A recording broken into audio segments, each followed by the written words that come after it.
Bismillahirrahmanirrahim. Assalamualaikum warahmatullahi wabarakatuh.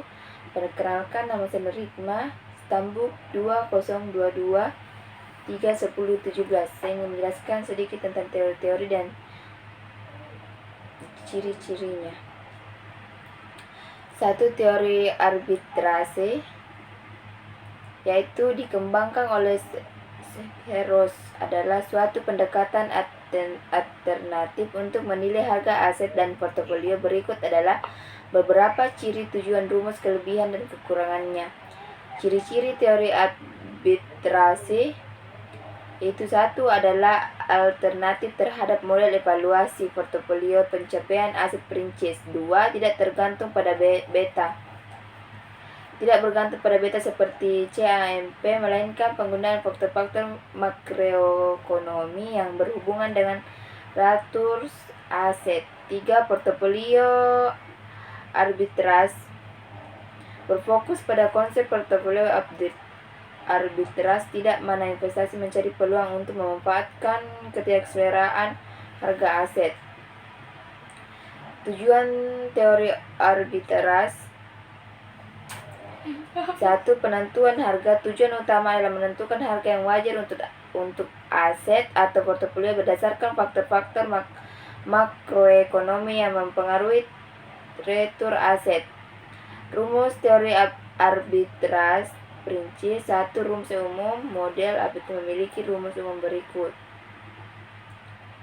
RI adalah imbal hasil aset, RF adalah tingkat timbal hasil aset bebas risiko, BI adalah koefisien sensitivitas aset terhadap faktor-faktor makroekonomi, mungkin lebih dari suatu faktor. FI adalah nilai faktor makroekonomi. EI adalah komponen ketidakpastian yang bersifat aset tertentu. Kelebihan dari teori arbitrase perinci yaitu mempertimbangkan faktor makroekonomi. Model ini mempertimbangkan faktor-faktor makroekonomi yang lebih spesifik daripada hasil risiko sistematis. Kekurangan teori arbitrase itu: 1. Asumsi tambahan. 2. Keterbatasan data. 3. Kemungkinan overfitting. Teori arbitrase perinci menjadi alat analisis yang penting dalam analisis keuangan dan manajemen portofolio. Ini memberikan alternatif yang berguna untuk model CAMP, terutama ketika faktor-faktor makroekonomi yang mengaruhi hasil dapat diidentifikasikan dan dimodelkan secara akurat.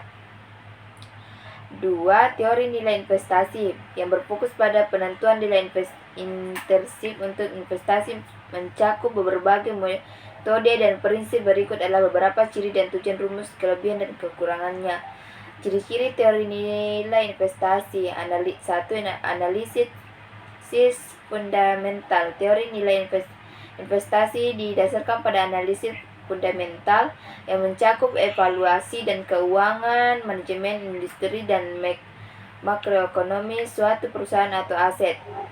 2. Orientasi jangka panjang. Pendekatan ini lebih mengutamakan nilai jangka panjang daripada fluktuasi harga jangka pendek. 3. Penentuan harga wajar. Tujuan utama adalah menentukan harga wajar suatu aset atau perusahaan berdasarkan fundamental ekonomi. Tujuan teori nilai investasi: penentuan harga wajar, menganalisis aset atau perusahaan untuk menentukan apakah mereka diperdagangkan dengan harga di atas atau di bawah nilai intrinsiknya. 2. Investasi yang cerdas. Tujuan investasi adalah membeli aset dengan harga yang lebih rendah dari nilai intrinsiknya dan menjual dengan harga yang lebih tinggi. Rumus teori nilai investasi: DCF nilai insentif, di mana FCF adalah aliran kas bersih yang diharapkan, R adalah tingkat diskonto, dan T adalah periode waktu. Kelebihan teori nilai investasi: 1. Fundamental, mementingkan aspek-aspek fundamental perusahaan atau aset sehingga dapat memberikan pemahaman yang lebih mendalam tentang investasi. 2. Pendekatan jangka panjang menghindari reaksi berlebihan terhadap fluktuasi pasar jangka pendek dan pengutamaan nilai jangka panjang. Kekurangan teori nilai investasi. 1. Asumsi dan tidak pasti. 2. Kesulitan dalam perhitungan. 3. Tidak selalu akurat. Teori nilai investasi adalah pendekatan yang mendalam dan fundamental untuk mengevaluasi investasi. Meskipun memiliki kelebihan dan menghindari fluktuasi harga jangka pendek, ini juga memiliki keterbatasan dan memerlukan pemahaman yang mendalam tentang analisis fundamental. Teori investasi pasar adalah suatu teori yang mengasumsi bahwa harga aset keuangan mencerminkan semua informasi yang tersedia secara efisien. Berikut adalah beberapa ciri-ciri dan tujuan kelebihan dan kekurangannya. Ciri-ciri teori efisiensi pasar. Asal informasi. Teori ini didasarkan pada asumsi bahwa harga saham mencerminkan semua informasi yang tersedia baik publik maupun privat. 2. Efisiensi pasar dianggap efisiensi sehingga tidak mungkin untuk secara konsisten mengalahkan pasar dengan menggunakan informasi yang tersedia. 3. Tidak bentuk efisiensi. Teori ini mengklasifikasikan pasar menjadi 3 bentuk efisiensi: bentuk lemah, bentuk setengah kuat, dan bentuk kuat tergantung pada tipe informasi yang tercermin dalam harga.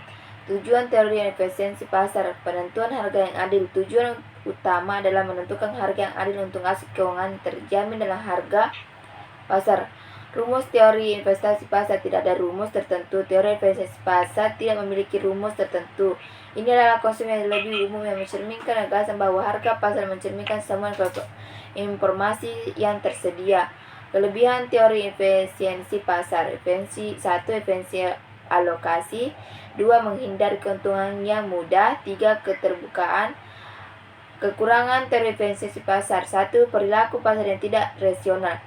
Teori ini tidak selalu memperhitungkan perilaku pasar yang tidak rasional dan gejolak harga yang tidak selalu terkait dengan informasi fundamental.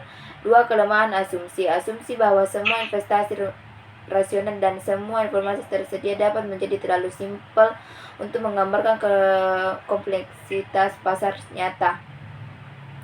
Teori investasi pasar tetap menjadi konsep yang kontroversial dalam keuangan, sementara ini memegang peranan penting dalam analisis dan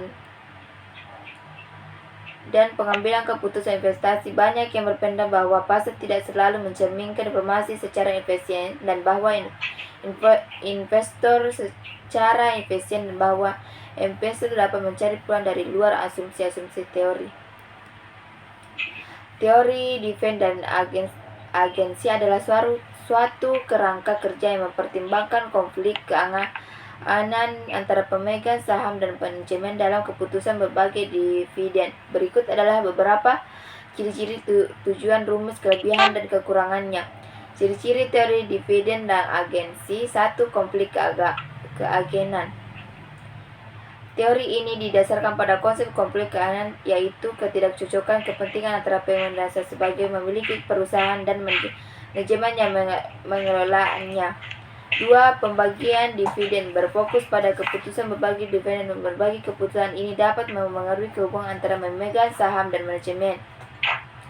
Tujuan teori dividen dan agensi. 1. Mengurangi konflik keagenan. Tujuan adalah meminimalkan konflik keagenan dengan menentukan kebijakan dividen yang menguntungkan pemegang saham.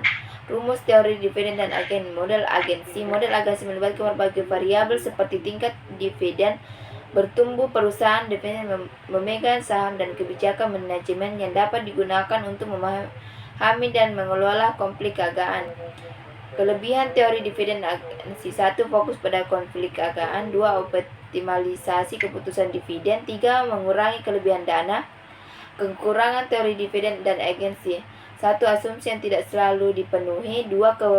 Keterbatasan dalam meramalkan konflik keagenan. 3. Ketidakpastian pasar. Teori dividen dan agensi adalah konsep penting dalam manajemen keuangan yang mencoba memahami hubungan antara pemegang saham dan manajemen. Dalam konteks keputusan berbagi dividen ini memberikan perspektif berharga dalam memahami kompleksitas konflik keagenan dan berbagai perusahaan. Sekian dari saya. Waalaikumsalam warahmatullahi wabarakatuh.